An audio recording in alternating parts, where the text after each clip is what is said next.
दिल्लीला जाऊयात, कारण का अभूतपूर्व गोंधळ दिल्लीमध्ये पाहायला मिळतोय। आंदोलक प्रचंड आक्रमक झालेले आहेत। या सगळ्यांना अडवताना थांबवताना पोलिसांची दमछाक होताना आपण पाहतोय। आंदोलक ऐकण्याच्या मनस्थितीत नाहीयेत। मोठ्या प्रमाणावर आंदोलकांची गर्दी आपल्याला इकडे पाहायला मिळते। पोलीस त्यांना रोखण्याचा थांबवण्याचा प्रयत्न करतायत, पण जोरदार घोषणाबाजी करत ते आक्रमक झालेले आहेत।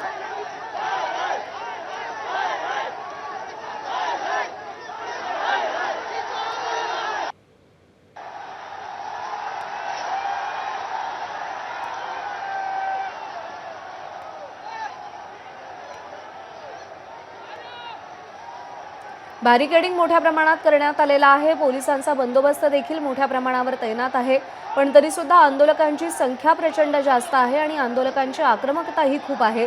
त्यामुळे त्यांना थांबवणं अडवणं पोलिसांना आव्हानात्मक ठरतंय। घोषणाबाजी केली जाते, निषेधाचे नारे दिले जात आहेत। पोलिसांनी बॅरिकेडिंग करून या सगळ्या आंदोलकांना रोखलेलं आहे। सौम्य लाठीमार सुद्धा काही ठिकाणी केला जातोय, पण आंदोलक ऐकण्याच्या मनस्थितीत नाहीयेत। त्यांना रोखणं थांबवणं पोलिसांना कठीण जातंय। हे चित्र दिल्लीतल्या विविध भागांमध्ये विविध रस्त्यांवरती आपल्याला पाहायला मिळतंय। या सगळ्यात अभिजित दिपके कुठे आहेत, त्यांनी आंदोलकांना नेमकं काय सांगितलंय या संदर्भात अजूनही काही कळू शकलेलं नाहीये।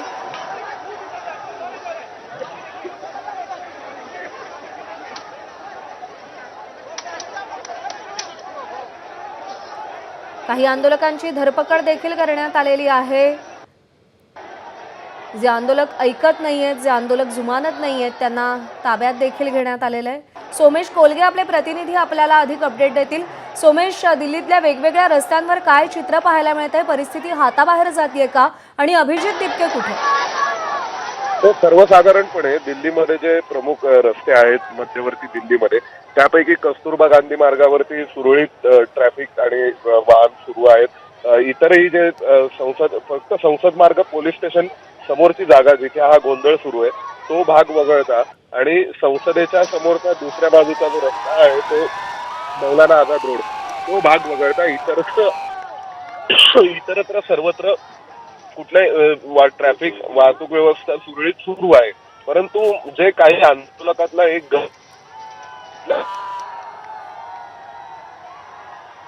दिसतोय, गदारोळ माजवताना दिसतोय आणि याच गटाकडून खूप व्हायलंटली आणि खूप हिंसक पद्धतीने तिथल्या पोलिसांना टार्गेट, मीडिया कर्मचाऱ्यांना टार्गेट केलं जातंय। त्याशिवाय सर्वसामान्य आजूबाजूला जे जे काही मग बॅनर्स दिसतील, वेगवेगळ्या प्रकारचे पोस्टर्स दिसतील, तर ते सरकारचे असतील तर ते फाडण्याचा प्रयत्न होतोय। इतरत्र दिल्लीतली जवळपास परिस्थिती नियंत्रणात आहे। मध्यवर्ती दिल्लीतली आता परिस्थिती बऱ्यापैकी नियंत्रणात आलेली आहे, कारण सर्व ठिकाणची ट्रॅफिक वाहतूक व्यवस्था सुरळीत सुरू आहे। इथे मात्र हा एक गोंधळ संसद मार्ग पोलीस ठाण्याच्या बाहेर सुरू आहे, कारण हाच जो संसदेचा मार्ग आहे तो पुढे संसदेच्या दिशेने जातो। तो रस्ता जिथे संपतो तिथून संसदेचं एक गेट सुरू होतं। त्यानंतर दुसऱ्या बाजूला जर आपण पाहिलं तर जो रफी मार्ग आहे तो रफी मार्ग मौलाना आझाद रोड, जो वायुसेना भवनाच्या मागे विजय चौक आहे, ते हे दोन रस्ते जे संसदेच्या दिशेने जातात तिथे पोलिसांनी कडेकोट बंदोबस्त ठेवलाय आणि बाकी इतरत्र आजूबाजूच्या सर्व रस्त्यांवरची वाहतूक आणि ट्रॅफिक सुरळीत सुरू आहे किंवा इतरत्र सगळीकडे परिस्थिती नियंत्रणात आहे। मात्र संसद मार्ग पोलीस ठाण्याबाहेर सध्या गोंधळ आंदोलकांकडून सुरू असलेला दिसतो। सोमेश, संसदेत नेमकं काय घडतंय? कारण का लोकसभा राज्यसभा दिवसभरांसाठी तहकूब झाली आहे। आंदोलक संसद परिसरातच आहेत, त्यांचं नेमकं काय म्हणणं आहे? नाही, संसदेकडे जाणारे साधारणपणे 3 रस्ते असे आहेत की जे एक राष्ट्रपती भवनाच्या समोरून जाणारा जो रस्ता आहे जो विजय चौकातून जातो, अनेकदा आपण तो चित्रपटांमध्ये पाहिला असेल तर तो एक रस्ता संसदेकडे जातो।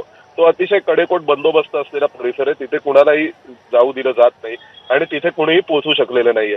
दुसरा जो रस्ता आहे जो सर्वसामान्य लोकांसाठीचा आहे तो रफी मार्ग आणि वायुसेना भवनाच्या इथला रस्ता, म्हणजे ज्या रस्त्यावरून पुढे मौलाना आझाद रोड, विज्ञान भवन जिथे अनेक केंद्र सरकारचे कार्यक्रम होतात तो रस्ता, हे रस्ते सर्वसामान्यांकडून वापरले जातात।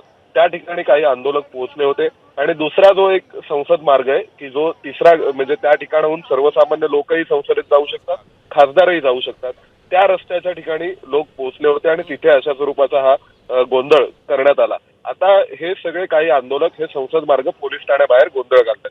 जे आपण जर पाहिलं प्रामुख्याने तर सर्व आंदोलकांना पोलीस जंतर मंतरवर ज्यांना जायचंय तिथे जाऊ देत होते. जंतर मंतरवरची जी डेझिग्नेटेड प्रोटेस्ट साईट आहे त्याचंही क्षेत्रफळ थोडंसं वाढवलं गेलं, कारण बॅरिकेड थोडे दूर लावले होते पोलिसांनी यावेळी. सर्वसाधारणपणे तिथे गर्दी वाढल्यामुळे हे बॅरिकेटिंग दूर लावण्यात आलं होतं. त्या भागामध्ये या सगळ्या आंदोलकांना पोलीस सोडत होते, पण तिथून जे त्यांनी संसदेवरती मार्च आहे किंवा संसदेवर मोर्चा न्यायचा आहे ही जी घोषणा केली होती तसं कोणी करू देत नव्हतं. तिथून पोलीस कुणालाही बाहेर जाऊ देत नव्हते परवानगी ठीक आहे. नसल्यामुळे. त्यामुळे जे आंदोलक तिथे पोहोचले ते तिथेच आहेत. हे जे काही आंदोलक आहेत ते प्रत्यक्ष जंतर मंतरवर गेलेच नाहीत, ते परस्पर संसदेच्या दिशेने गेले. संसद मार्ग पोलीस ठाण्याच्या बाहेर आहेत आणि हे या आंदोलकांकडून प्रामुख्याने हा सर्व गोंधळ करण्याचा प्रयत्न, गदारोळ माजवण्याचा प्रयत्न होतोय असं आपल्याला सर्वसाधारण दिसतं. सोमेश, या सगळ्यामध्ये एक अत्यंत महत्त्वपूर्ण भेट झाली ती म्हणजे धर्मेंद्र प्रधान आणि अमित शहांची. या भेटीमध्ये नेमकं काय झालं, कारण का मोर्चाचा मुख्य उद्देशच धर्मेंद्र प्रधान यांच्या राजीनाम्याची मागणी आहे. निश्चितच धर्मेंद्र प्रधानांनी अमित शहांची भेट घेतली आणि सर्वसाधारणपणे जर धर्मेंद्र प्रधानांचा खाते बदल करायचा असेल किंवा धर्मेंद्र प्रधानांचा राजीनामा व्हायचा असेल किंवा त्या संदर्भात काही चर्चा झाली अशी माहिती तरी सध्या आता उपलब्ध नाही किंवा अशी कुठलीही माहिती आपल्याकडे आलेली नाहीये. परंतु एक सर्वसाधारण अंदाज असा आहे की नीट आणि सध्या सुरू असलेला हा सगळं आंदोलन आणि हे प्रोटेस्ट हे प्रामुख्याने शिक्षण मंत्रालयाशी संबंधित तक्रारींच्या विरोधात आहे आणि त्यांची मुख्य मागणी शिक्षण मंत्र्यांचा राजीनामा घ्या, धर्मेंद्र प्रधानांचा राजीनामा घ्या हीच आहे. आणि या मागणीसाठी म्हणून हे आंदोलन सुरू झालं. त्यामुळे या आंदोलनामध्ये अशा प्रकारे एक धर्मेंद्र प्रधानांची भेट अमित शहांसोबत झालेली ही वेगवेगळ्या अर्थांनी वेगवेगळ्या दृष्टिकोनातून त्याकडे पाहिलं जातंय. या दरम्यान या आंदोलनांच्या अनुषंगाने काही चर्चा त्या भेटीमध्ये झाली का हा देखील एक प्रश्न आहे. दुसऱ्या दरम्यानच्या काळात आणखीन एक जी डेव्हलपमेंट आपण लक्षात घ्यायला हवी ती म्हणजे जे पी नड्डा यांना भेटायला जाणार असं आशुतोष रांका आणि सौरव दास हे कॉंग्रेस जनता पार्टीचे संस्थापक आहेत त्यांनी जाहीर केलं होतं. परंतु ते तिथपर्यंत ते काही प्रत्यक्ष जे पी नड्डांसोबत भेटले अशी माहिती अजूनपर्यंत समोर आलेली नाही किंवा जे पी नड्डांनी देखील या गोष्टीला दुजोरा दिलेला नाही. त्यामुळे एका बाजूनी आंदोलक काही चर्चा करण्याचा प्रयत्न करतायत का, त्या चर्चेचे चॅनल ओपन होत आहेत का हा एक प्रश्न आहे. दुसऱ्या बाजूला जर आपण पाहिलं तर धर्मेंद्र प्रधान आणि अमित शहा यांची भेट ही सर्वसाधारणपणे सध्याच्या या परिस्थितीच्या पार्श्वभूमीवरती झालेली असू शकते, ज्यामध्ये कारण शिक्षण मंत्र्यांचा राजीनामा घ्यावा अशी मागणी या आंदोलकांनी केलेली आहे. आणि तो राजीनामा म्हणजे आता केंद्रीय मंत्रिमंडळ विस्तार जेव्हा होईल त्यावेळेस तो खातेबदल होईल का किंवा राजीनामा होईल का किंवा नवीन शिक्षण मंत्री येईल का किंवा धर्मेंद्र प्रधान हेच शिक्षण मंत्री कायम राहतील आणि असे कुठलाही राजीनामा होणार नाही असे असंख्य प्रश्न आहेत की धर्मेंद्र प्रधानांचा केंद्रीय मंत्रिमंडळ विस्तारापूर्वीच राजीनामा घेतला जाईल का हा देखील एक प्रश्न आहे. पण या सर्व प्रश्नांची उत्तरं मिळण्यासाठी आपल्याला काही काळ वाट पाहावी लागेल. सध्या मात्र केंद्रीय गृहमंत्री अमित शहा आणि धर्मेंद्र प्रधानांमध्ये चर्चा झालेली आहे इतकं निश्चित आहे आणि या चर्चेमध्ये त्यांच्या या सर्वसाधारण परिस्थितीवर ही काही चर्चा झालेली असू शकते, तोडगा निघालेला असू शकतो. भविष्यातल्या समन्वयासंदर्भात चर्चेसंदर्भात सोनम वांगचुक यांना कोणी भेटायला जायचं आहे का, अभिजित बिपकेंना कोणी भेटायला जायचं आहे का, जायचं असेल तर कोण जाणार आहे, त्या सरकारी प्रतिनिधी मंडळात कोण असणार आहे, असे असंख्य प्रश्न सध्या आहेत. त्या अनुषंगानेही चर्चा झाल्याची शक्यता आहे. सोमेश, सध्या परिस्थिती अशी आहे की आंदोलकही मागे हटायला तयार नाहीयेत आणि सरकारकडूनही फार चर्चेसाठी कोणी पुढाकार घेत नाहीये. या संपूर्ण परिस्थितीत दिल्लीतल्या या आंदोलनाचं नेमकं काय होणार? निश्चितच जर आपण आज सकाळीच पाहिलं तर सोनम वांगचुक यांनी जे पत्र लिहिलं त्यामध्ये त्यांनी एकतर लिहिलं होतं की मला सरकारच्या प्रतिनिधी मंडळाने भेटावं, त्यांनी आश्वासन द्यावं की ते शिक्षण व्यवस्था सुधारतील तर मी उपोषण सोडेन. दुसरं त्यांनी असं लिहिलं होतं की मला खासदारांनी भेटावं आणि त्यांनी मला आश्वासन द्यावं की आम्ही या संसदेत मुद्दा उचलू तर मी उपोषण सोडेन. आणि तिसरं त्यांनी असं लिहिलं होतं की जर आमचा मोर्चा संसदेपर्यंत पोहोचू शकला आणि आम्हाला खासदारांनी आश्वासन दिलं, तिकडे पोहोचल्यानंतर आमची खासदारांची भेट झाली आणि जर ते म्हणाले की आम्ही हा मुद्दा संसदेत उचलू तर मी उपोषण सोडेन. म्हणजे मी उपोषण सोडेन हे एक प्रकारे सोनम वांगचुक यांनी सुतोवाच केलेलं आहे या गोष्टीचं. आणि धर्मेंद्र प्रधानांचा राजीनामा व्हावा अशी जी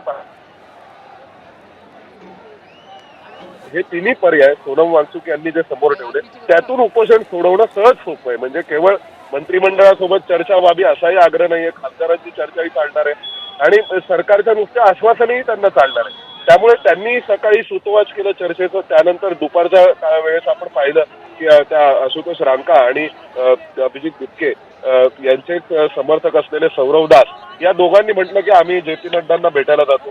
त्यामुळे त्यांनी एक प्रकारे चर्चेचं सूतोवाच केलं. ठीक आहे. त्यामुळे आंदोलकांच्याही कुठेतरी हे लक्षात आलं, जे आंदोलन चालवतात त्यांच्या, की आता या काढणं हे सोयीचं दिसतंय. परंतु सरकारची अजूनपर्यंत रणनीती ठरलेली नाही. कारण ज्या प्रकारची असामाजिक तत्व काही आंदोलनात घुसलेली आहेत आणि ज्या प्रकारचा गोंधळ घालण्याचा प्रयत्न या आंदोलकांनी केलेला आहे, त्यातून हे निश्चितच दिसतंय की ही लायबिलिटी आता कोण घेणार. आंदोलक म्हणून आंदोलन चालवणारे घेणार आहेत की दुसऱ्या बाजूला सरकार म्हणून सरकारवरती ही लायबिलिटी असणार आहे. कारण त्यामुळे कदाचित आता जो दिवसभर जो काही प्रकार घडायचा तो घडून झाल्यानंतरच चर्चेची दारं उघडली जातील दोन्ही बाजूनी.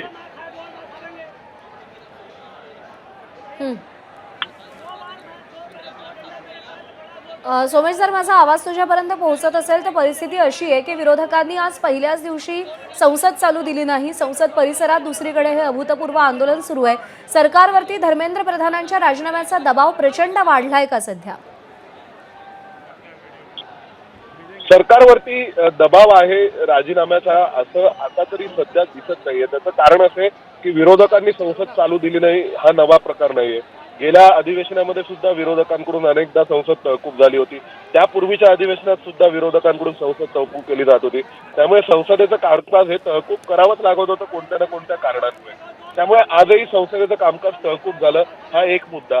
दुसऱ्या बाजूला या आंदोलनामुळे जे वातावरण निर्मिती काही दिवसांपूर्वी झाली होती त्यातून मात्र सरकारवर दबाव वाढला होता. कारण निश्चितच सरकारवरती दबाव वाढलेला होता आणि आजही तो दबाव वाढलेला आहे. पण मुद्दा या सगळ्यामध्ये इतकाच आहे की ज्यांनी संसदेवरती चालून जाऊ किंवा संसदेवर मोर्चा न्यायचा ही घोषणा केली आणि त्यानंतर त्यांच्या घोषणेला प्रतिसाद म्हणून जे लोक दिल्लीत येतील ते दिल्लीत पोहोचल्यानंतर मग मात्र चर्चेची दारं उघडायला सरकारची इच्छा दिसत नाहीये. त्याचं कारण असं आहे की कदाचित जर सरकारने चर्चेची दारं उघडली असती तर भविष्यात कोणती कारवाई आता सध्या सुरू असलेली सगळी जी दंगल सदृश्य परिस्थिती आहे त्यानुसार सरकारला त्यांच्यासोबत करता येणार नाही ज्यांच्यासोबत चर्चा सुरू आहे. आणि ज्यांच्यासोबत चर्चा करायची होती त्यांनीच हे आवाहन केलेलं होतं की तुम्ही संसदेवरती मोर्चा काढायचा. त्यामुळे आता सरकारची रणनीती अशी दिसते की आज दिवसभरामध्ये जे काय हे आंदोलन ज्या स्वरूपाचे होते ते पाहून त्यातून जे सगळे प्रकार घडतात त्याची जबाबदारी निश्चित करून त्यानंतर मग यापुढे चर्चेची दारं उघडून चर्चा करावी किंवा डिप्लोमसी करावी असं सध्या एकूण सरकारचं सर्वसाधारण धोरण दिसतंय. कारण चर्चा होईल असं आज सकाळीच वाटू लागलं होतं पण अचानक ही चर्चा आणि चर्चेची जी सगळ्या प्रकारचे एकूण चर्चेच्या भोवती वेगवेगळ्या स्वरूपाच्या बातम्या सुरू होत्या त्याही अचानक थांबल्या. सोमेश, धन्यवाद दिलेल्या सगळ्या सविस्तर माहितीसाठी. दरम्यान रोहित पवारांनी नेमकं काय ट्विट केलंय आपण पाहूया.